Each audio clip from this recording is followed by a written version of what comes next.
இன்றைக்கி நீங்கள் பார்க்க போகிறது வந்து 1.5 கிலோ சிக்கன் பிரியாணி தான் பார்க்க போகிறீங்க. வாங்க நம்ம மெயின் பேஜுக்கு போகலாம். வாங்க, வணக்கம். என்னோடய பேஜுக்கு வந்ததுக்கு மிக மிக நன்றி. இன்றைக்கி வந்து நீங்கள் பார்க்க போகிறது வந்து 1.5 kg சிக்கன் பிரியாணி தான் பார்க்க போகிறீங்க. சிக்கன் பிரியாணி வந்து சிக்கன் வந்து பெரிய பெரிய சைஸ் கட் பண்ணி பிரியாணி சைஸ் கட் பண்ணி வச்சுருக்குது. ஒரு கிலோ அரிசி வந்து எடுத்து வச்சுருக்கு. அப்புறம் வந்து ஒரு 5 பெரிய வெங்காயம் வந்து ஸ்லைஸ் பண்ணி வச்சுருக்கு. அப்புறம் கொஞ்சம் நம்ம மின்ட் லீவ்ஸும் நல்லா சுத்தம் பண்ணி வச்சுருக்கு. நம்ம நெய் தான் சேர்த்த போகிறோம். நெய் கொஞ்சம் எண்ணெய் சேர்த்த போகிறோம். ராக் சால்ட் ரெடியாக இருக்குது. அப்புறம் வந்து சில்லி பவுடர் கொஞ்சம் நான் சேர்த்த போகிறேன். அப்புறம் வந்து ஜிஞ்சர் கார்லிக் பேஸ்ட்டு ரெடியாக இருக்குது. அப்புறம் வந்து ஒரு ஜாரில் வந்து நான் வந்து கொத்தமல்லி தலையும் பச்சை மிளகாயும் கொஞ்சம் போட்டு அரைச்சிக்கிறேன். இதெல்லாம் வந்து போட்டு தான் நம்ம செய்ய போகிறோம். அரிசியும் க்ளீன் பண்ணி வச்சாச்சு. இப்போ இந்த குக்கரில் தான் நான் பண்ண போகிறேன். குக்கரில் ஒரு இதை விட்டு தான் தம் விட்டு தான் பண்ண போகிறேன். வாங்க நம்ம மெயின் பேஜுக்கு இப்போ போகலாம். இப்போ வந்து குக்கரில் வந்து நம்ம வந்து கொஞ்சம் நெய், அப்புறம் கொஞ்சம் ஆயில், கொஞ்சம் பட்டரும் சேர்த்துக்கிறேன். இது கூட தான் நம்ம வந்து இப்போ வந்து கரம் மசாலா வந்து போட்டு தாளிக்க போகிறோம். கரம் மசாலா போட்டாச்சு. இது முடிஞ்சோடனே நம்ம வந்து அந்த க்ரீன் சில்லி, அந்த கொரியாண்டரோட பேஸ்ட்டு தான் நம்ம சேர்த்து போகிறோம். இது கூட இது நல்லா இப்போ இதாகிடுச்சு, ரோஸ்ட் ஆகிடுச்சு. இப்போ இது கூட வந்து நம்ம க்ரீன் சில்லி கொரியாண்டர் பேஸ்ட் வந்து சேர்த்தியாச்சு. இப்போ இது கூட நம்ம ரெட் சில்லி பேஸ்ட்டும் சேர்த்தியாச்சு, ரெட் சில்லி பவுடர் சேர்த்தியாச்சு.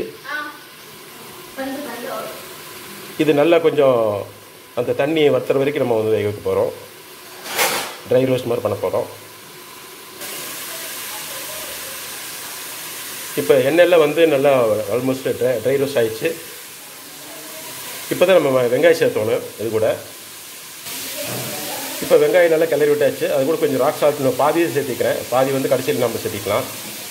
இது நல்லா வந்து இது கிளறி விட்டே இருக்கணும். நல்லா கிண்டிட்டு விட்டே இருக்கணும். இது கொஞ்சம் ஒரு பேஸ்ட் மாதிரி ஆகணும். அதளவுக்கு கிண்டி விட்டுட்டே இருக்கணும்.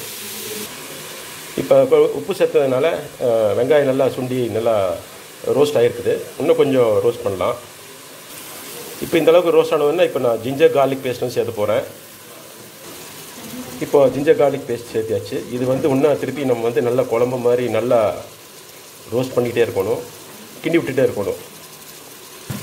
நான் வந்து 3 table spoon ginger, 3 table spoon garlic சேர்த்துக்கிறேன். இப்போ வந்து இது வந்து நல்லா டார்க் ப்ரௌன் கலர் ஆகிற வரைக்கும் நம்ம வந்து கிளறி விட்டு இருக்கணும். அதுக்கப்புறம் தான் நம்ம தக்காளி சேர்த்த போகிறோம். இப்போ எண்ணெய் கக்கி நல்லா ரோஸ்ட் ஆகிருக்குது.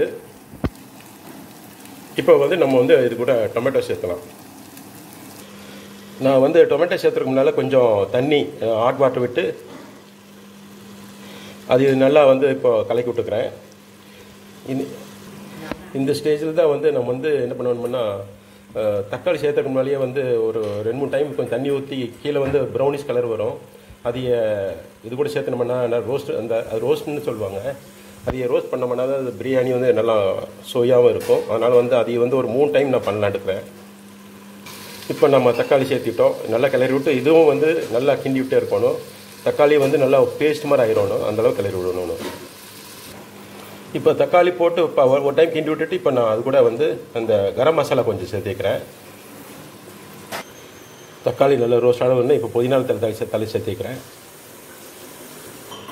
இப்போ சிக்கன் கொஞ்சம் உப்பு சேர்த்து வந்து இப்போ கிளறி விட்டுக்கிறேன். இது வந்து கொஞ்சம் மூடி வச்சுட்டு வெயிட் போடாமல் கொஞ்சம் ஒரு 10 நிமிஷம் வேக வைக்கணும்.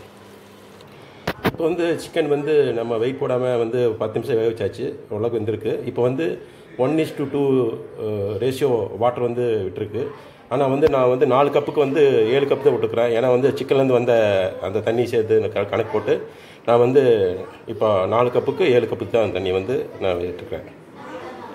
இப்போ வந்து தண்ணி ஊற்றி இப்போ தண்ணி கொதி வந்தோடனே இப்போ வந்து உப்பு எல்லாம் பார்த்துட்டு, அளவெல்லாம் பார்த்துட்டு, உப்பு கரெக்டாக இருந்துச்சுன்னா உப்பு போட வேண்டியதில்லை. உப்பு கம்மியாக இருந்துச்சுன்னா உப்பு போட்டு அரிசிக்கு இப்போ அரிசி போட்டாச்சு. அரிசி போட்டு நல்லா கலந்து விட்டாச்சு. இது ஒன்று குக்கரை மூடி வந்து ஒரு விசிலுக்கு மட்டும் வேக வச்சா போதும். இப்போ குக்கர் மூடியாச்சு. நம்ம வந்து ஒரு விசில் வர வரைக்கும் நம்ம வெயிட் பண்ண வேண்டியது தான். இப்போ வந்து ஒரு விசில் வந்துருச்சு. இப்போ வந்து ப்ரெஷர் வந்து ரிலீஸ் ஆகிற வரைக்கும் வெயிட் பண்ணுவோம்.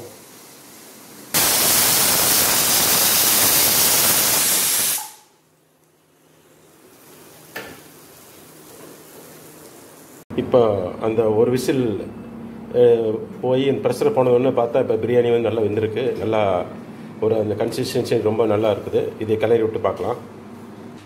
இப்போ சுவையுள்ள பிரியாணி ரெடி. இந்த பேஜ் வந்து நீங்கள் வந்து என் கூட சேர்ந்து பார்த்ததுக்கு மிக்க நன்றி. இது நீங்கள் ட்ரை பண்ணி பாருங்கள், ரொம்ப நல்லாயிருக்கும். ரொம்ப மனமாகவும் இதாக இருக்கும்.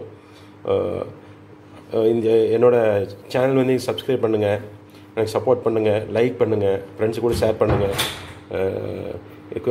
குக் பண்ணி பார்த்துட்டு எது இருந்தாலும் எனக்கு கமெண்ட் கொடுங்க. ஓகேங்களா? Thank you so much. Yeah.